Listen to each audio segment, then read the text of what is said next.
This is Listen After Watching, a podcast where we recap and discuss the most mind-bending, twisty, and thought-provoking TV shows and movies out there. I'm Adrian. and I'm Alicia. Let's dive in. Praise Kier, and welcome to Listen After Watching. We are talking today about Severance, if you couldn't tell from that intro, and boy howdy, what an episode. Oh my dear God. This was absolutely nuts. I could not wait to talk to you about it. Yeah. My mind was blown. I think this was maybe the best episode of television I've ever seen in my entire life. Really? I think so. It was just so beautiful. It was like a work of art in and of itself. Like, we could just have that as like a piece of art. It was a gorgeous episode. I think it's got like the best ratings this season on IMDb. So, Yeah. I mean, we get a lot of things answered, but it leaves us with a lot of questions. It sure do. It sure do, baby. Oh my God. I can't wait to dive into it. But before that, how you doing, Leash? I'm pretty good. I feel like I've had a busy weekend, but doing fine. I'm excited to let me share a mundane part of my life that I'm excited about. I just got this new cat feeder for Orange, one of our cats. We have two. And I'm excited to set it up. It's like one of those that he wears like a microchip on his collar, and it opens for him only because our other cat is really a chunk, and like we can't have them graze their food, but Orange really wants to graze. So as soon as we get off this call, I am putting the batteries in and I'm programming it. This is so exciting. Mm-hmm. It's kind of like your cat feeder is the lumen giving access to different innies. Wow. Way to tie it into the episode. And I think that brings us right into it. No. Tell me how you're doing first. Oh, I'm doing pretty good. Let's see, this week I started a big chest tattoo. Oh, yeah. So if I could have been severed for that, that would have been really cool. But I'm excited about that because I've been wanting it. I had top surgery a year and a half ago, and I've been wanting to get this chest piece going for a while, but you have to wait a certain amount of time so everything can heal up before you can do that. So that's exciting. And then yesterday, Abby and I went to her parents' place. They just got a brand new puppy that is teeny tiny. It's like barely 8 weeks old. And it was our job to name the puppy. So we played with him and tried to just get his vibe. And we came up with the name Rudy. It's so cute. I've seen videos and pictures of this puppy. It is adorable. It's a Jack Russell mix, but it's like its hair is a little longer and just looks like a scruffy little cotton ball. Yeah, I think he's maybe mixed with like Maltese or something because he's like just a little poof ball. But that was really fun. I haven't played with a puppy in a while, so it's been a pretty good week. And then this episode was just the cherry on top. I don't know what I was expecting, but this just like blew my mind in a way. It just showed me things in a way that I never thought we would see in this show. So, yeah, we watched the episode. You had watched it on Thursday night, but then we watched it all together with our parents too the next night. And as soon as the episode ends, our dad says, "Well, I have no idea what's going on." So I think that pretty well sums up how a lot of people might be feeling. So the Reddit was really necessary. Yeah. Oh my God. Yeah. Yeah. I've come to realize there are two ways people watch TV, or two types of TV watching people, maybe I should say. People who are like scouring the details and trying to figure out, and people who are just letting it wash over them. And it turns out our dad is the second type of person. He's like kind of plugged in, but I've seen this with other, especially parents. I feel like they're just like, yeah, I don't know what's going on with old Helena. Helena. Yep. That's how you know someone's not a true fan. I know. You can really spot them quickly. But that was fun to watch it together. When I watched it on Thursday night, Abby and I watched it right when it came out, and I immediately had to text you, and I was like, I don't know how we're going to podcast about this. I think it's going to be like a 3-hour episode. We'll try and keep it brief. Yeah, we're going to try to keep it under 3 hours. So with that, this is your perpetual spoiler alert. If you have not watched Severance Season 2, Episode 7, Chikhai Bardo, pause this, go and watch the episode. It's, honestly speaking, probably the best piece of television I've ever watched. I'm not kidding you. So go watch it, come back. We're going to dive into all of the good stuff that we saw and all of the questions that were raised with this episode. Right here. So many questions. Well, I'd love to hear your phrase for the episode. I'll start with mine. Okay. Mine is, nothing says Christmas like grouting. I always say that. I mean, you say that all the time. I can't believe I say it that year round. It's actually degrouting, but that's fine. Yours? Mine is not even from the episode. Mine is just simply the Gemma episode. Oh, that's so real. Finally, people online were like, finally Gemma came in to act and she didn't just have to come in to serve face in like these brief clips that we've seen. I know, this incredible actor that we've been just keeping on the sidelines. Oh my God, I was blown away by her this episode. We'll dive right into it right now. But I think we were all really in need of, quote unquote, meeting Gemma. Like, she has been the thing driving Mark and driving this show forward the entire time. And we've still, like, had yet to really meet her. And this episode delivered 110%. Like, speaking for myself, I totally, like, felt for her, like, in the deepest ways. Completely. So let's jump into it. In a series of beautiful flashbacks in this episode, we watch Mark and Gemma meet at a blood drive. The two go on to have a loving marriage, which is eventually marred by difficulties conceiving a child. After a miscarriage, Gemma and Mark visit a fertility clinic run by Lumen. Ew. We also, in this episode, revisit the night that Gemma died through the eyes of Mark. Oh boy, where to begin? Well, I think immediately you see the stylistic differences in this episode from all the other episodes. Oh, sorry, I hit my mic. But in the flashbacks, I'm so excited. Can't control my hands. But in the flashbacks, like the way that things look even is kind of like warmer, sepia toned, almost like very rose colored glasses vibes.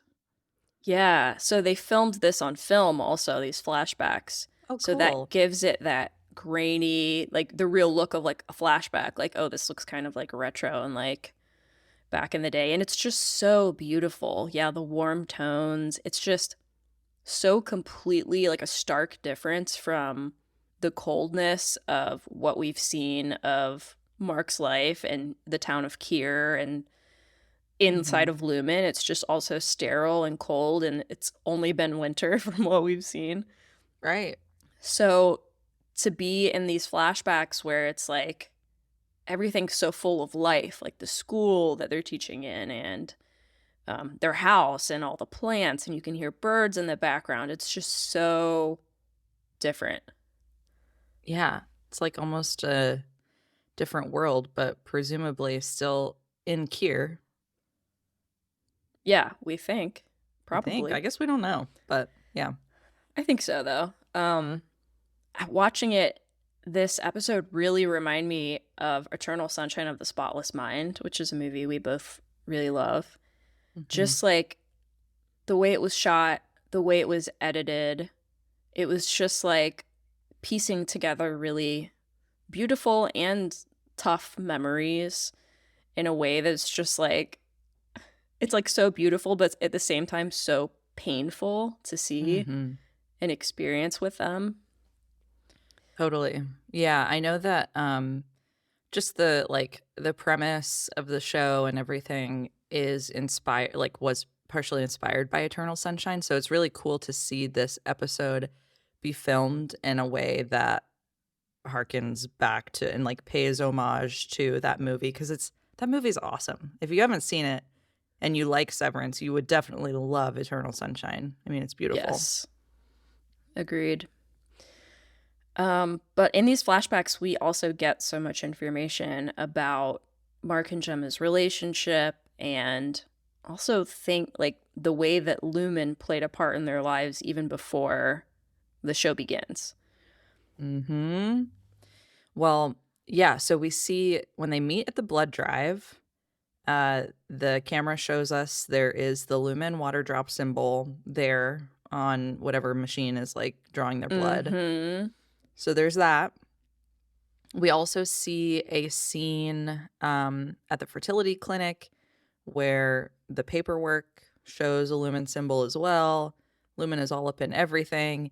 And then the Chikhai Bardo cards, if we want to talk about that, the cards that Gemma receives, I guess, in the mail or something, it seems like it's part of some sweepstakes. Like, complete this thing for us, mail it back, and you could be entered to win some money.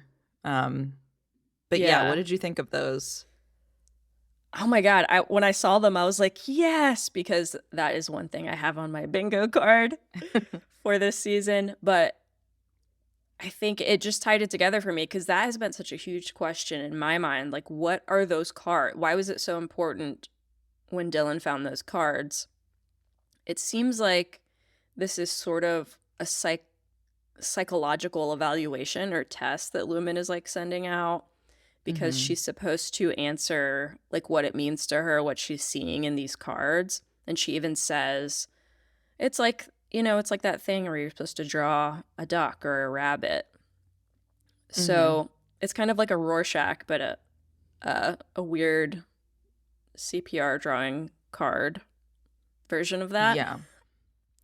Yeah, very much giving Rorschach. And there is, as people have pointed out prior to this episode, but there is a statue in Milchick's office, like behind his desk. There's that a statue version of that drawing that's like, do you see a duck or do you see a rabbit? And I Mm-hmm. think this is it's giving that. It's giving give me your interpretation so we can understand your psychology a little better. Mm-hmm. Yeah, a great detail there too. Yeah, but looking up Chikhai Bardo, I was trying to figure out like what this even means. So in Buddhism, Bardo is an intermediate, transitional, or liminal state between death and rebirth, Oh. which is very closely related to what's going on here, it seems, Mhm. with basically what Gemma has to undergo, and even just the severance procedure in general. Yeah. Um, but Gemma's answer, I think, to this was, oh, in the card, he's fighting himself. It's ego death, Mhm. which is interesting because that's kind of, it's very, it's very luminy. It's very like Kier Egan. Um, Mhm. Yeah, it's like Kier and Dieter, like the story of Kier and Dieter, you yeah. know? Like we talked about how Dieter, I mean, probably definitely not a real twin, but like actually a part of Kier's self that he was not that he was ashamed of or not proud of. Yeah, there's a lot of that going on here too. Yeah. Lumen is very obsessed with the idea of your different selves. Mhm. So that was really interesting.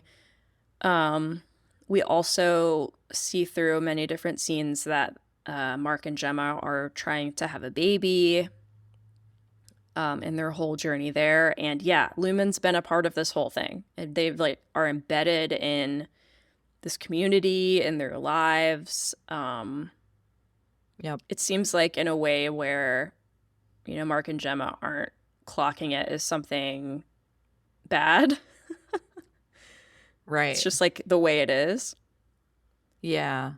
Yeah. And I think this is like confirmation for a lot of people that like the presence of Lumen everywhere being very obvious makes it clear that this whole situation has been manufactured by Lumen. Like Gemma's death, Mark coming to work for Lumen, like none of it is by coincidence. Yeah, it's definitely Lumen's playing the long game here.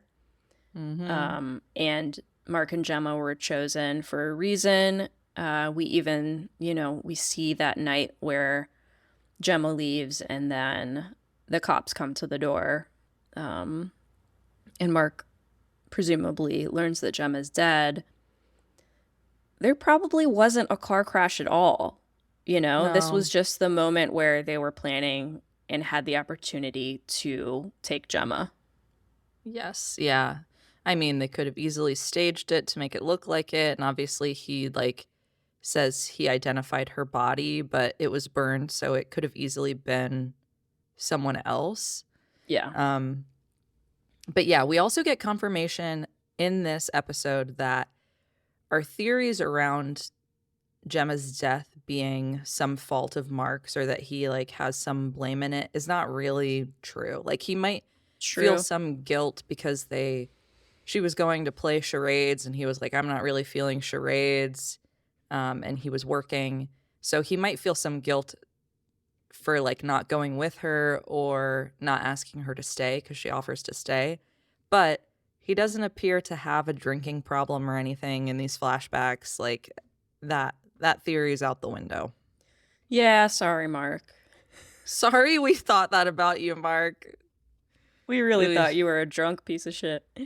But you know what? You know what these scenes taught a lot of people is that Mark is hot. I know. Adam Scott is hot. Everyone's loving the scene where he has the little needle cap in his mouth. Turn around and bend over. Oh yeah, people are y'all are sick for Mark. You guys, y'all are some sick MFers. You know that. This man's wife just died. Seriously. Now let's talk about Milchick's abs. Milchick's single as far as we know. Yeah. Yeah. Ooh, I mean, come on. Yeah. Oh, God. Anyway. Well, let's continue. So, in the present, we find that Gemma lives on the testing floor at Lumen, where every day she visits multiple rooms, which share the names of the files MDR has been refining. We get an answer there. Ugh. Each room is overseen by Dr. Maurer, gross, we hate, and corresponds to an uncomfortable situation experienced by a separate any version of Gemma. This part blew my mind. Okay, so this answered the question that we all had, which is like, what are they doing to her down there? What state is she living in? I don't think I have not read one theory that predicted this, that the files correspond to rooms where she's experiencing these different realities. Insane. I know. And also Dr. Maurer is a freaking creep. I hate this guy. I feel so sorry for this actor because this is the first time I've ever seen him that I know of. And I'm sorry to say, he just looks like a creep. Maybe he's really good at acting like one. He obviously is. But yeah, it's the eyes. They're creeping me out, man. Put some contacts on that guy. But yes, Dr. Maurer is that whistling man that we saw. Was that the last episode? Who was collecting the dental tools. So now we know O&D is also making stuff for the testing floor. But not only that, I mean, they're making the cards that Gemma's outie was received in the mail in the flashbacks. Yeah, so now we kind of know what they've been up to. They're making all of this stuff for these reenactments or whatever they're doing. Um Nuts. We also open on Sandra Bernhard, if you didn't recognize that actress as the nurse. It was really funny to see her there. Mm-hmm. But she is testing Gemma, like testing her vitals and stuff. And then she also does this thing where she places these like sensors in her hand. And she asks her, if you were caught in a mudslide, would you be more afraid of suffocating or drowning? So they're doing these tests to figure out like what's the worst thing you could experience, basically. It seems like. Mm-hmm.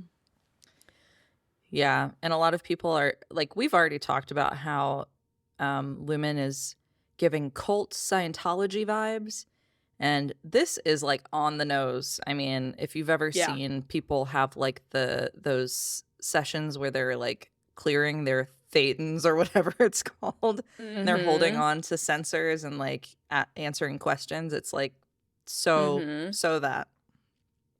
Yeah, like exactly showing that basically. Yeah.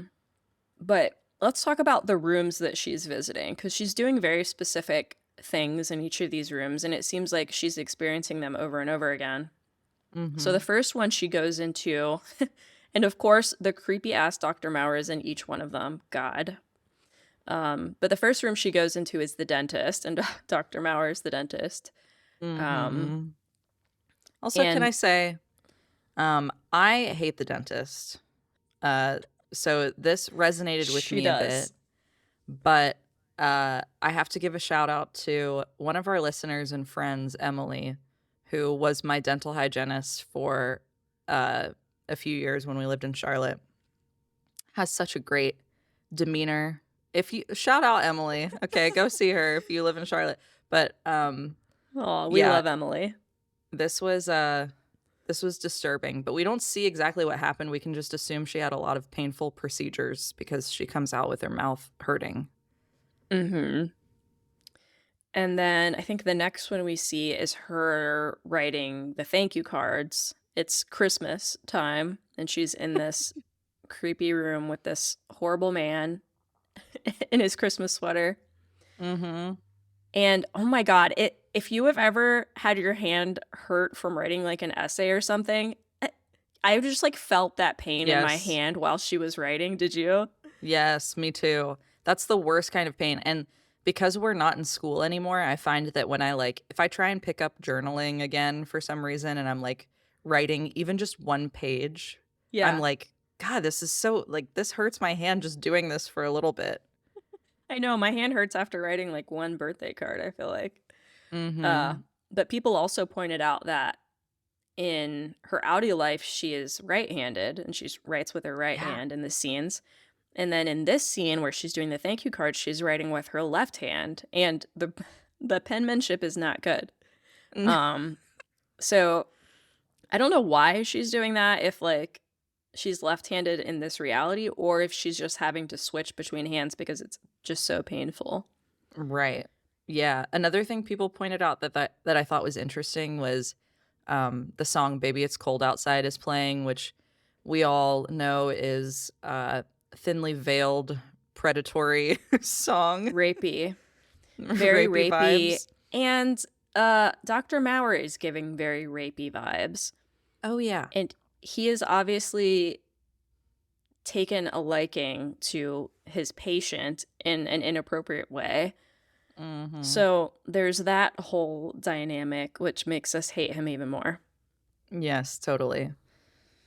Yeah, and then the last room that we see is Gemma is in her 80s perm and her shoulder pads, and she is on a plane experiencing crazy turbulence, and Dr. Maurer is there as a steward, flight attendant, and he hands her like a tray of food and like flies up in the air and stuff. But yeah.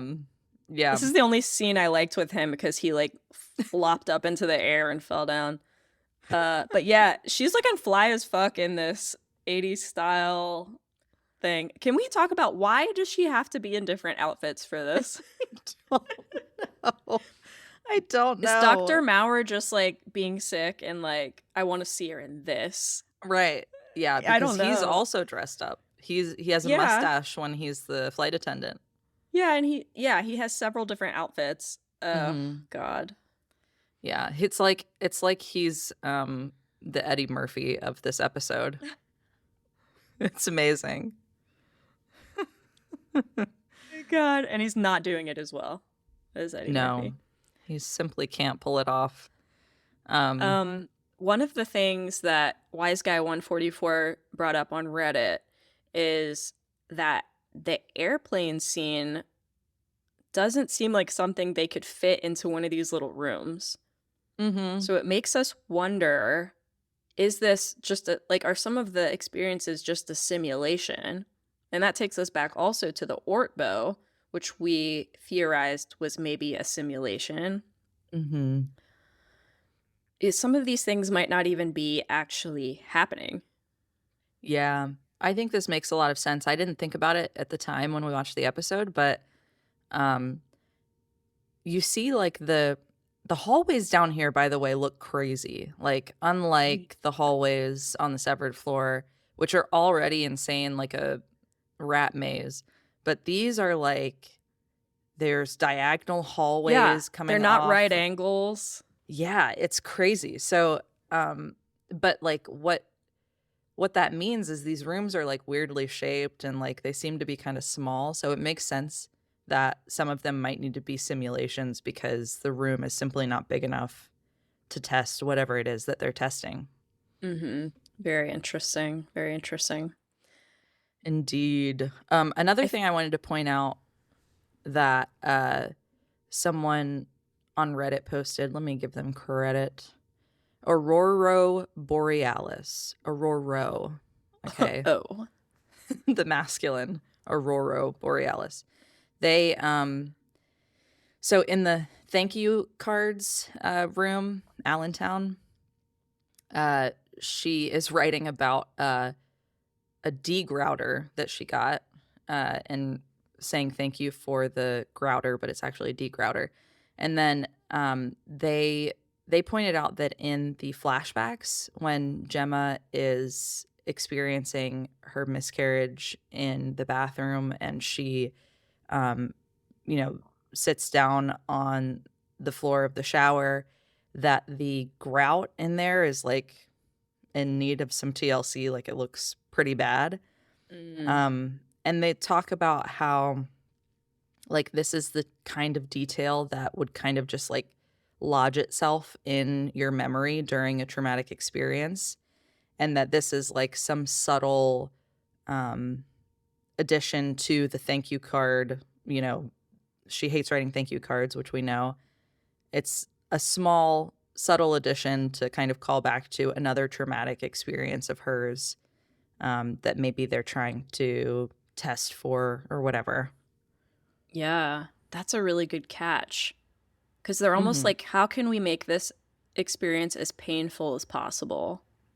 Right. And it's Yeah. like, oh, let's make the subject of the thank you cards something potentially, painful or jarring for Gemma. Hmm. Hmm. Ooh, that's a good one. Hmm.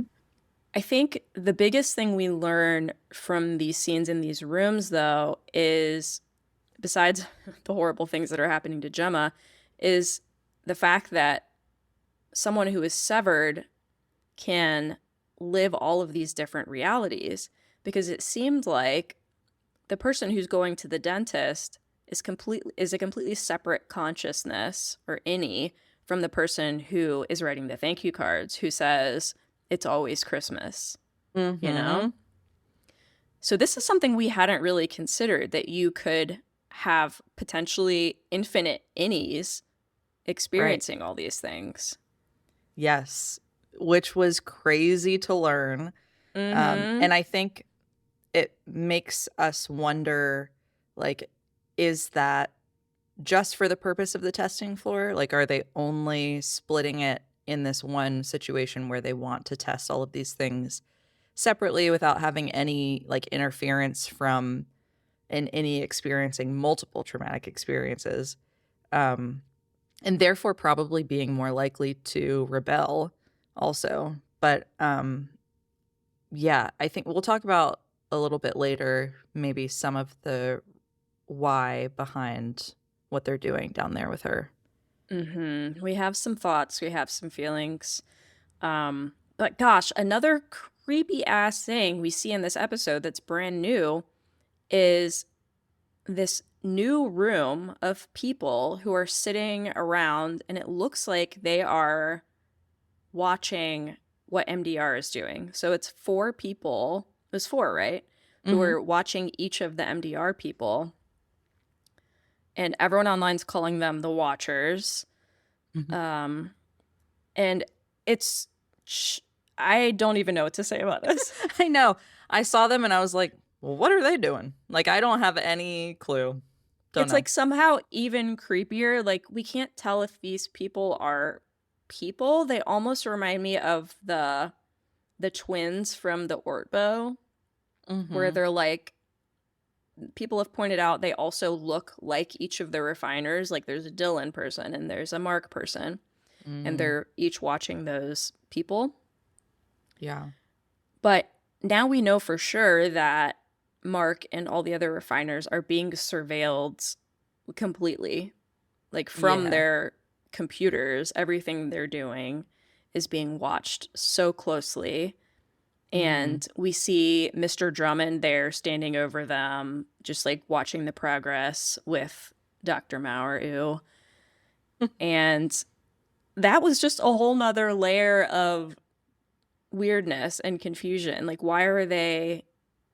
I guess it's just showing us how they are watching, because we've known they're watching this entire time. Right, yeah. Right. Yeah, I kind of feel like our dad right now. Like, I don't know what's going on anymore. Let it wash over you. Let it I wash over will. you. Yeah, I don't even know what to say about the Watchers. I don't know if we have any great, like, if it's telling us anything more that we didn't already know, but just another creepy ass element. And I don't know. We get to Mhm. see Mr. Drummond and his little haircut, so. Maybe the only thought I have is like maybe they're like some kind of QA team, you know? Yeah, true. Yeah, it's just like there's so many levels of refinement happening here. But let's get back to Mark. So meanwhile, while all this is happening, he's lying unconscious from his head injury that made us all cringe last episode. So while he's unconscious, Ragabi confirms to Devon that Gemma is in fact alive, and he tells her that Mark is voluntarily reintegrating. So this is new news to Devon. Mhm. She can't like wrap her head around the fact that Mark has decided to do this and like hadn't shared it with her and all of this. So Mhm. Devon's distraught, and her immediate reaction is she suggests calling Harmony, aka Cobel, aka Mrs. Selvig, aka Kobelvik. So as soon as she mentions that, Ragabi is like spooked and like grabs all her shit and is like, I gotta get out of here. Mhm. Um, so I don't know. It seems like is Mark on his own now reintegrating? God, I hope not. That would I mean, based on what Ragabi said, he needs to keep having these sessions with her. I don't know though, like now that his chip is flooded, I I don't know if that means like, hey, we basically just like sped past all of the work we would have done and now we kind of rushed to the finish line or whatever. But Mm-hmm. he's obviously not doing well. Um and Devin is I think she's just desperate. Like Harmony Cobell is the only person she has contact with or a way of getting in touch with who knows anything about what's going on. So like I understand why she might go there. And she knows that Cobell's no longer working for Lumen. So maybe she feels like some safety in that, but she's just desperate. She wants her brother to be okay. Yeah, I think so too. People online are suspicious of Devin in that decision to call her immediately, which I don't know. That would be such a twist for this character who is Yeah. genuinely like the best character in our opinion. um I think she might hold off on calling Cobell, go back to talk to Rickon about it, and I think he might lead her astray. Oh, shit. I don't know. I'm just really glad that Devin has all the information now because we've been so frustrated with Mark not just telling her that he's reintegrating. I know. Yeah, I think he maybe just doesn't want to pull her into this dangerous situation, but Yeah. of course, She's in it now. I know. And from Devin's perspective, it's like, how selfish of you to do that without telling me. Like, this is serious Yeah. brain surgery related stuff. Your brain hole is getting You're flooded. Also, I wanted to point out in this scene, Devin is like looking at her phone a couple times to like she's hesitating, thinking should she call Cobell? And girl, does she have serious like vision impairment? Her text on her phone is like the largest print. Like they were not subtle at all about us trying to see like her looking at Cobell's contact on her phone. I just thought that was so funny. You know, nothing's on accident in this show. Devin has a degenerative vision disease. I'm gonna post a theory on Reddit about this. See if I can get any traction. About Devin's vision, and it's a big part of the show. Mm-hmm. Yeah, this was probably because we had to see what she was typing. But Yeah, definitely. people are also saying, and comes up over and over, but people are also saying that Devin's phone is not an Apple device, which there's a theory that whenever a character is using an Android phone, that they are a villain character. But someone else pointed out that I think no phones have been Apple devices in all of Severance, so Yeah. I really don't think that's a thing, but I just wanted to bring that up because people are probably wondering about that. People are grasping at straws, you know. Let it wash over you, people. Let it wash over you. Just remain confused. Stop looking into it. Enjoy the confusion. We are. Definitely. I'm hella confused. Well, I'm hella confused. Ooh. Okay. Thank you. You're welcome. Well, moving on, adding to the confusion. On the testing floor, after Gemma finishes her rooms for the day, Mauer interviews her about her memories and emotions from the experiences. And Gemma asks about this room that she saw that didn't have a name until today. And that is Cold Harbor, of course. And she asks what will happen when she visits all the rooms. Dr. Mauer says, "You will see the world again, and the world will see you. Mark will benefit from the world you're siring. Kier will take away all his pain, just as Kier has taken away yours." And she's like, "Can you please talk like a normal person?" I loved that line. We got to see some like true human reaction, like, you know, non-brainwashed cultist reaction to what some crazy Lumen person is saying. Yeah, and that's a good thing to point out that we should probably talk about is that Gemma is still Gemma. Gemma remembers Mark. Gemma remembers her life before this, which we weren't sure of. We didn't know if she was like just like in this state where she wasn't like experiencing reality or like, yeah, but she's still herself down there. So yeah, I love to see these rebellious moments from her, and we get, of course, an even bigger one. But this line that he says is so creepy. Everyone's pointing out the fact that he says, "The world you're siring," which is like birthing. So she, as we've all known and we've been talking about, is like the pivotal piece to this thing they're trying to do. Yeah. Kier will take away all his pain just as Kier has taken away yours. And that's so funny because obviously she is in such pain and distress, Totally. being trapped down here and taken away from her life. So it's just like laughable that they think they're taking away her pain.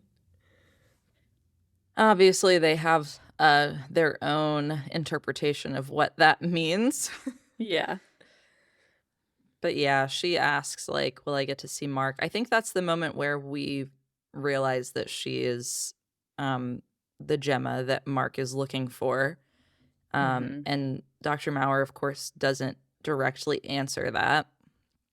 But, you know, we're just as curious as Gemma about what Cold Harbor is. Yes, we are.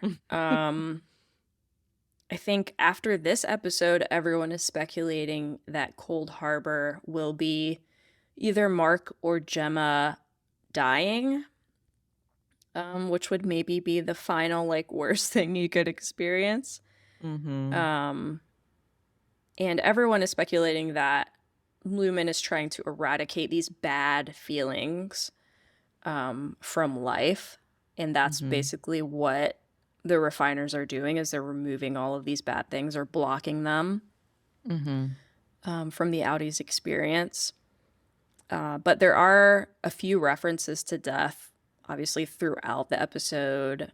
The grief of Gemma's miscarriage, the mudslide question, where they're obviously asking about death. And then the last, do you want to talk about this last one at all? Yeah. They bring it up a couple of times, this novella written by Tolstoy called The Death of Ivan Ilyich.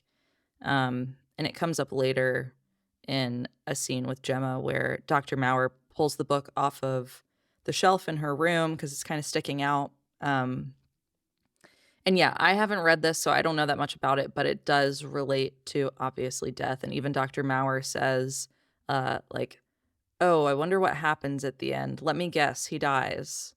So there's a lot of allusion to death.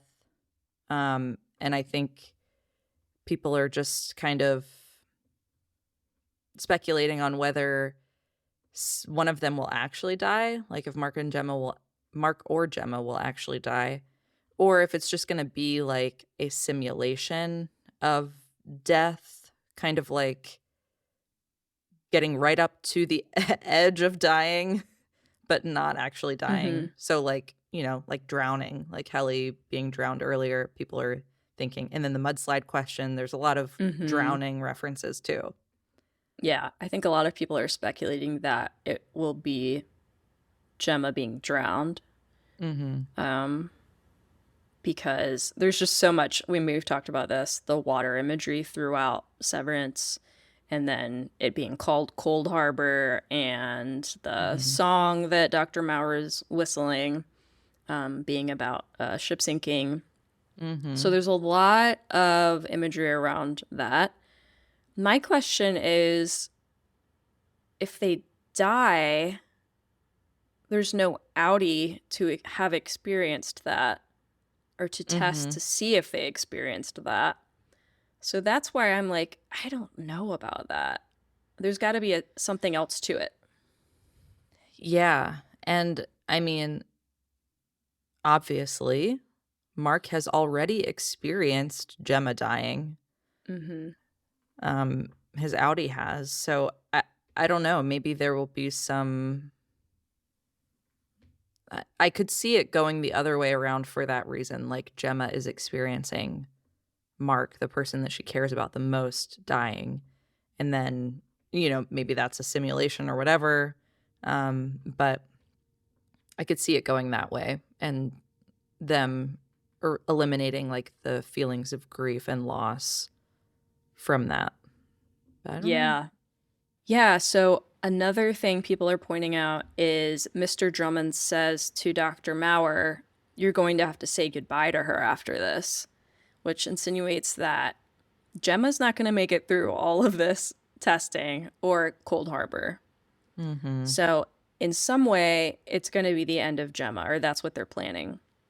Mm-hmm. So in my mind, it's got to be either her actual death or the death of her primary consciousness, which is Gemma.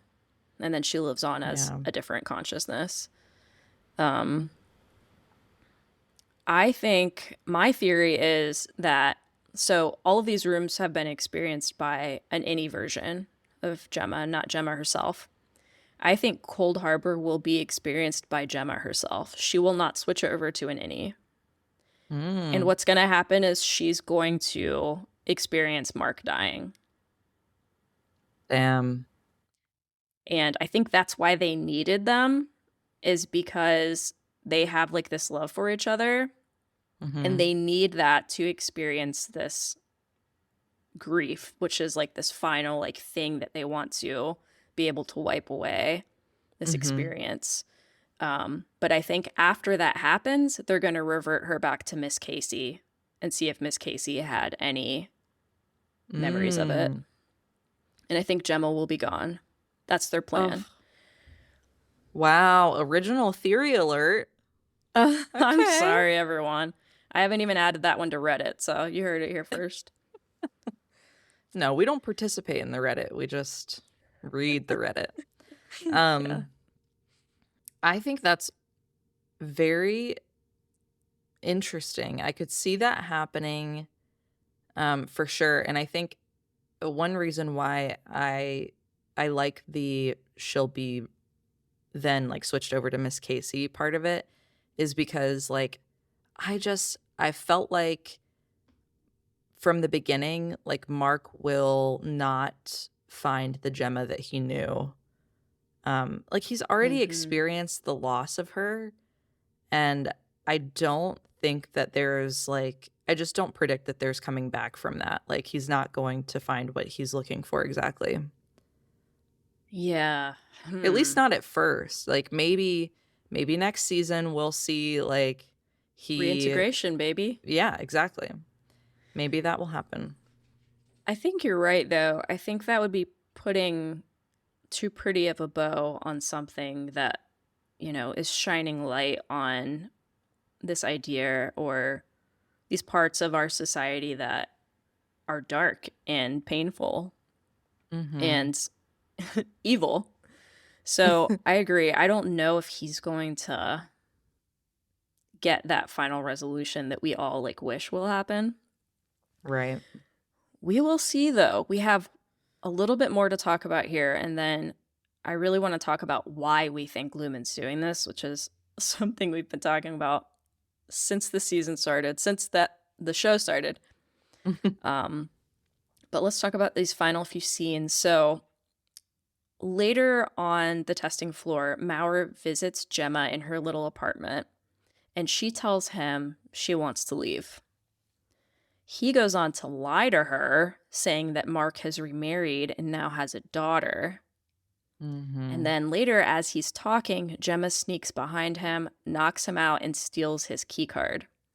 So she grabs the keycard, and then she's running around trying to get away from the nurse lady, and she attempts to escape via the elevator to the severed floor.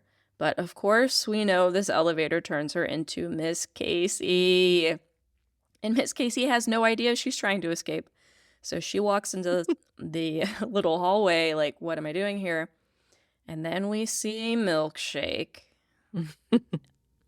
And he's standing there blocking the hallway and redirects her down the elevator.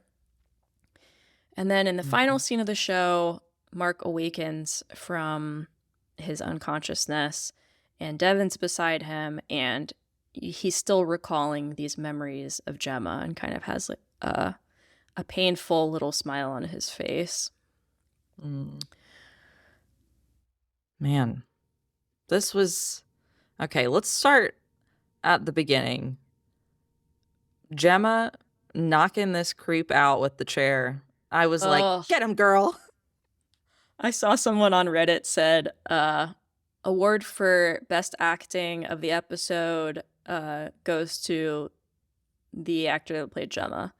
Second award Mhm. goes to Chair. That's so real. Also, when she was walking around the hallways, so like this scene was really cool too. She's like trying to sneak around to get to the elevator, and there are lights that are coming on, like as she's like censored lights that are coming on as she's walking. Mm-hmm. And the ones that she passes by, they like turn off pretty quickly after she walks by. I'm Mm-hmm. like, thank God they turn off that fast because this nurse is like right on her heels. I know. Yeah, that was really cool how they shot that with those lights. Yeah. But we realize here that Gemma is like trapped. Like even if Mhm. she physically can get out, she is not Gemma, I know. which is so frustrating. And we're like, how it makes you think, how is Mark ever supposed to get Gemma out of here? Yep.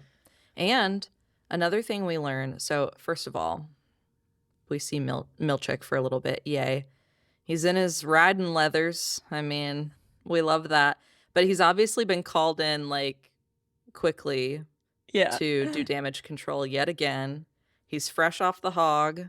He's out of breath as he's talking to her, so he like ran there. But Alicia.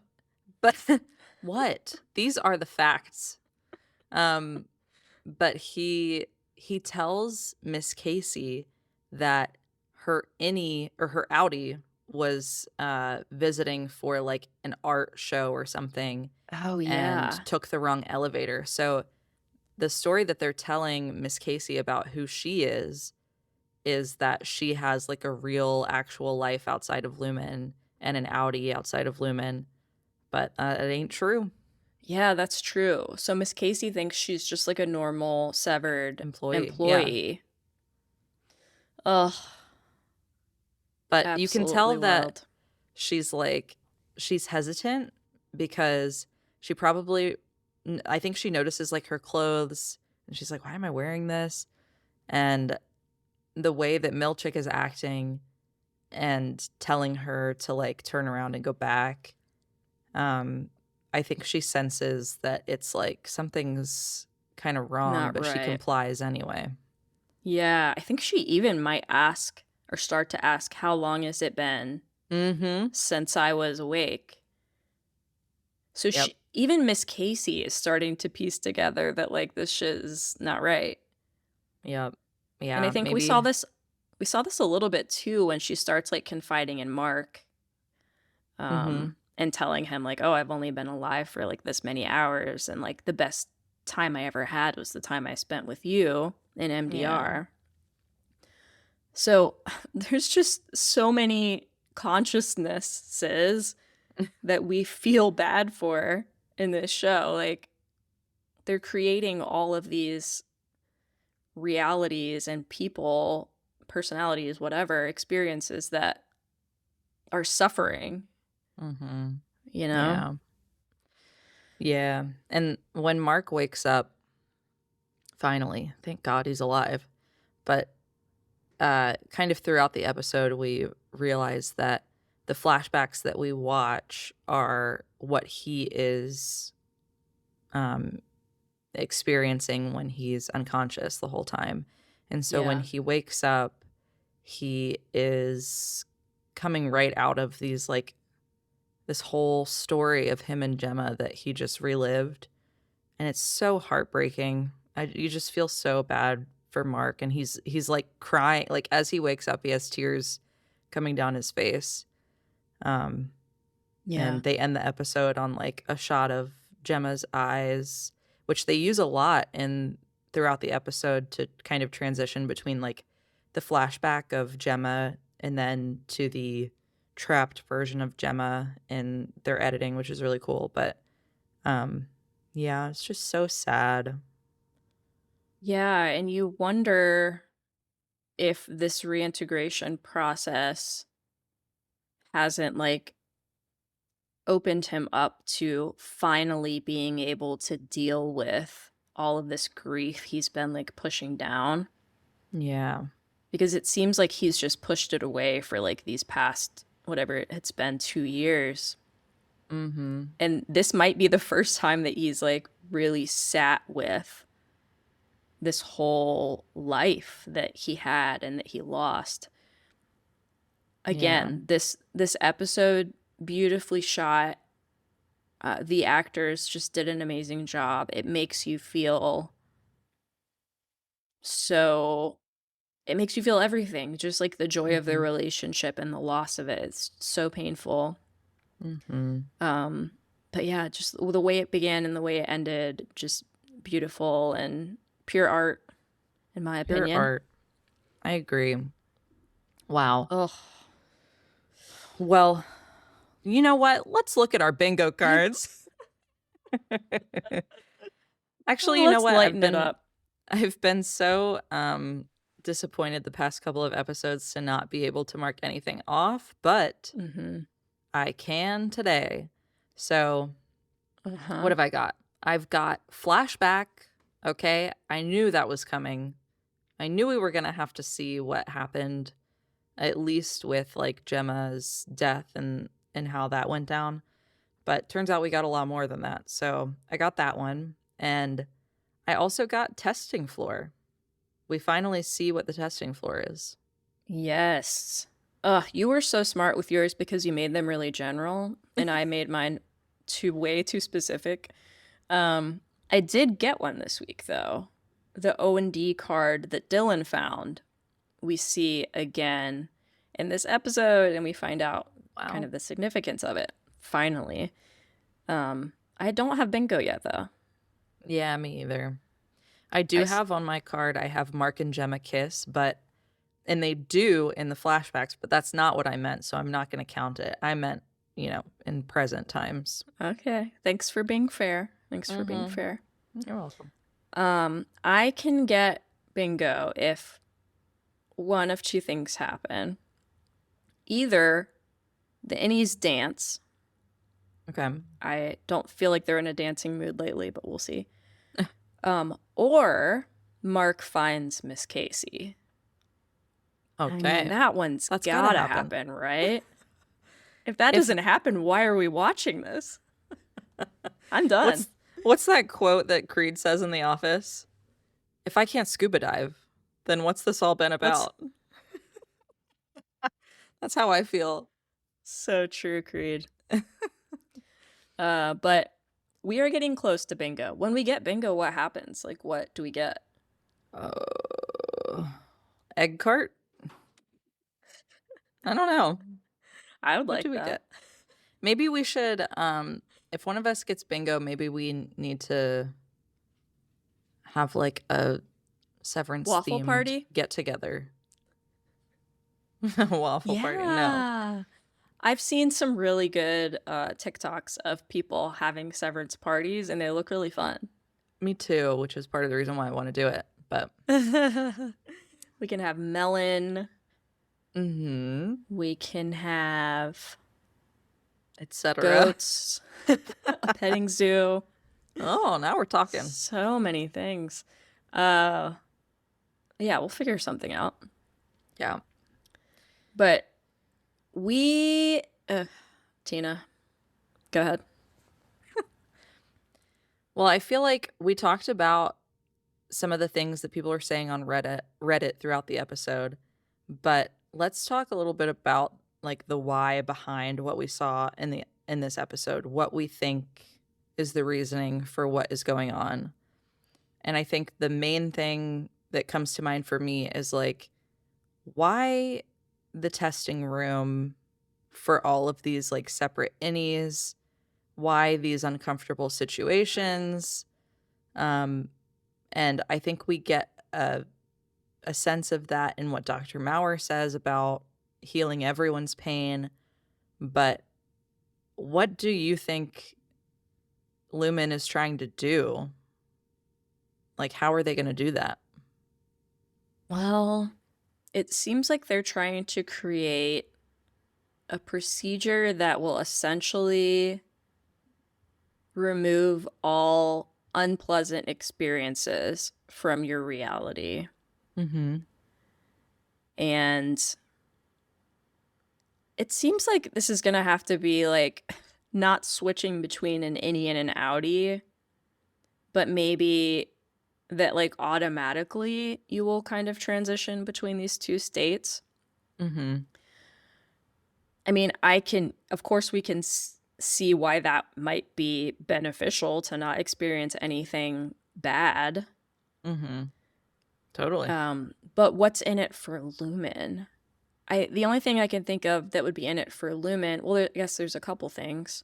The first thing is just exploiting people even further and getting them to do like horrible work or whatever they want.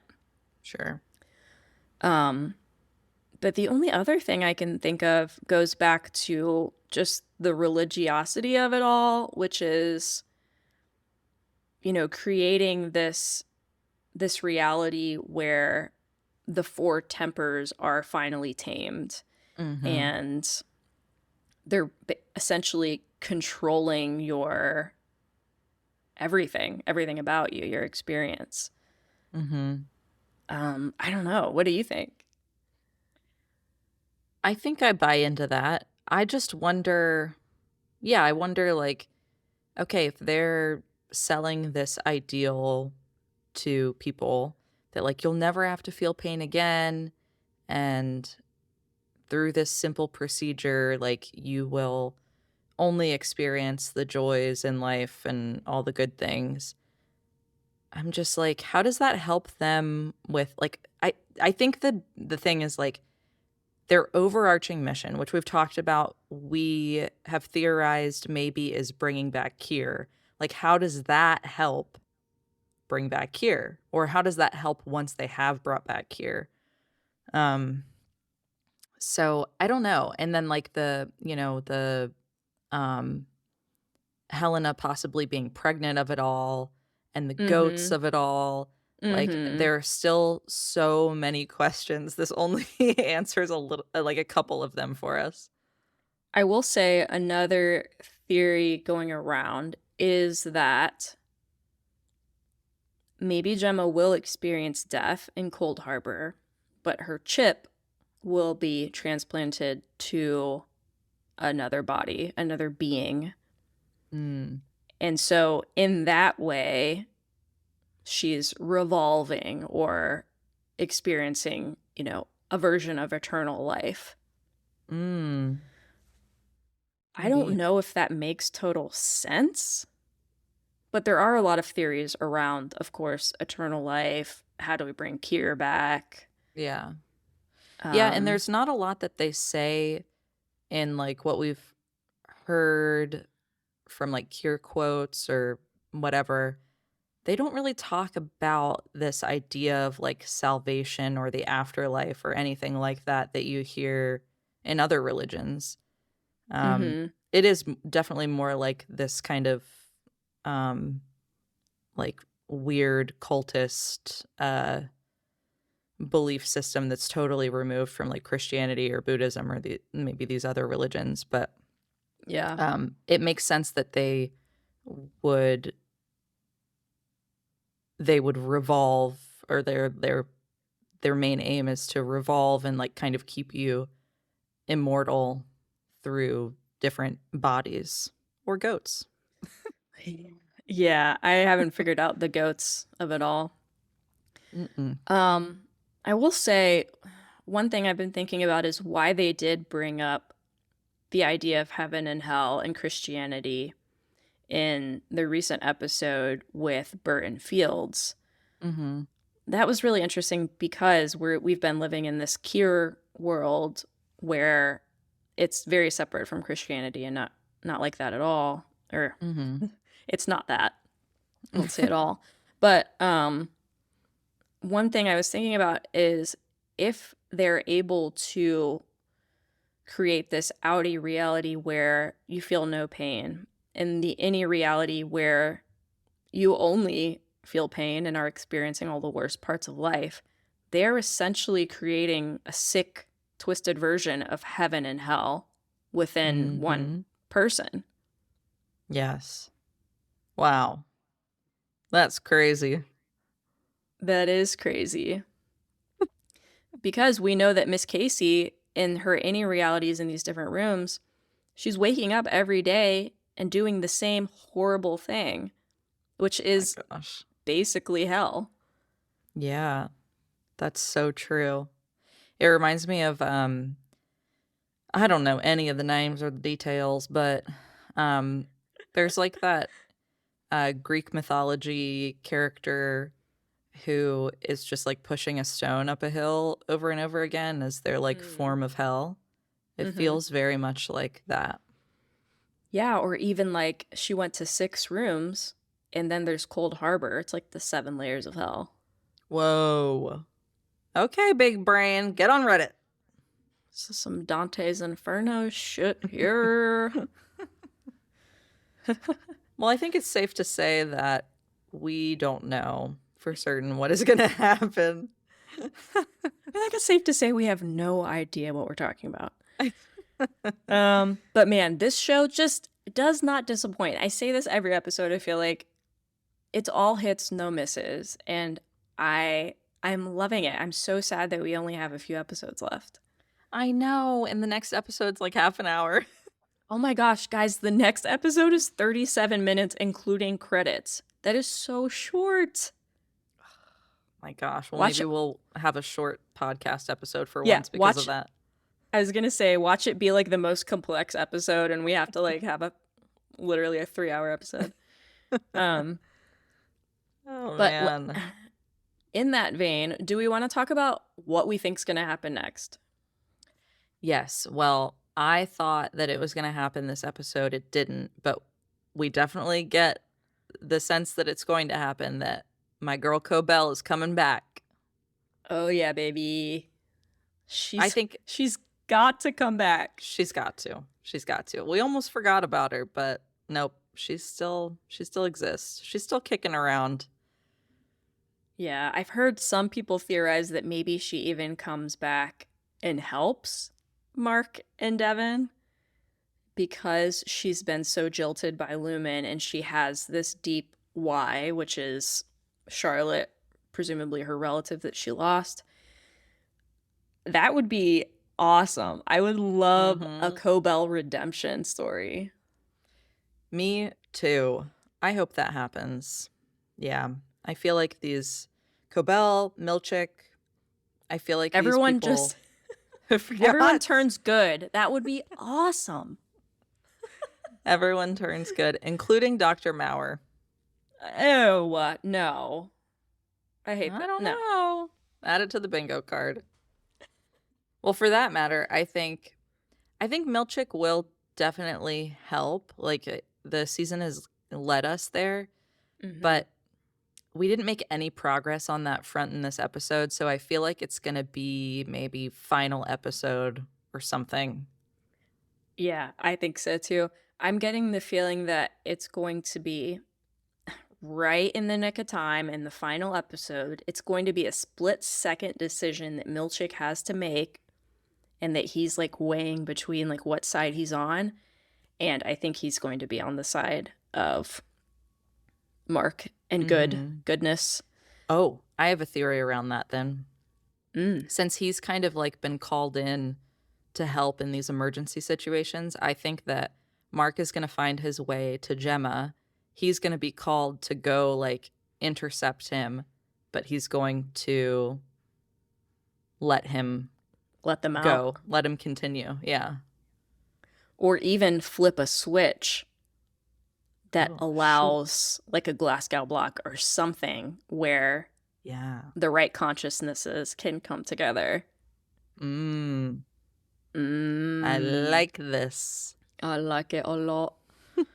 The other piece that we've got to talk about is we still think Helena's pregnant. We do. She's about to throw up. People, just wait. She's throwing up. I think in these 37 minutes, Helena will throw up. Helena or one Helly. Of those minutes.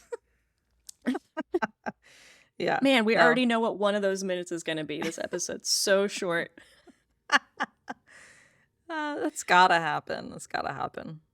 I just don't know how that's going to play into it all. I even had the thought of like, they are torturing Gemma down there. What would be worse than them showing Gemma footage of Mark and Helly falling in love, kissing, literally banging?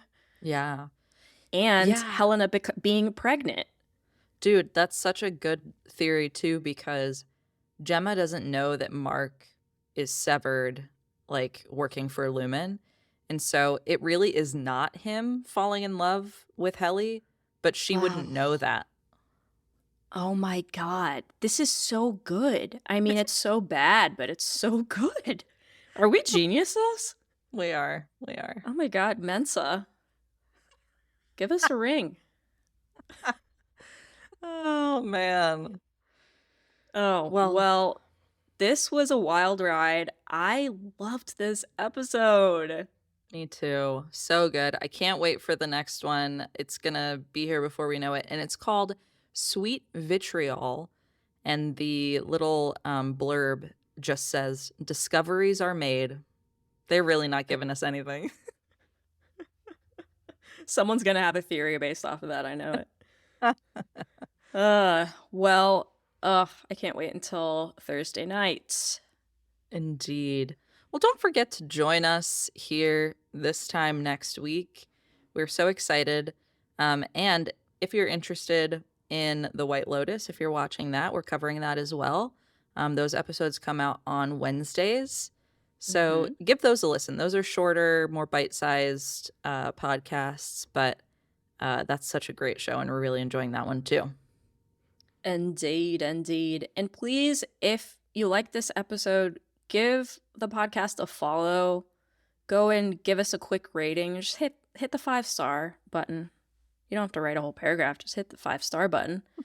And that will help us out a lot. We are just starting out podcasting, and it's been really fun, and we would love to keep doing it, and that will help us have it within ourselves to keep creating these. Please motivate us to continue by rating 5 stars. Yeah, and find us on Instagram at Listen After Watching. You can follow us there. We're on TikTok. Just thank you for listening. We really appreciate every single listen. We watch the numbers, and I just love that people are actually listening to a bunch of goobers talk about this. So thank you. Thanks so much. We'll see you next time. Have a great week. See you on another time. Bye, y'all. Bye.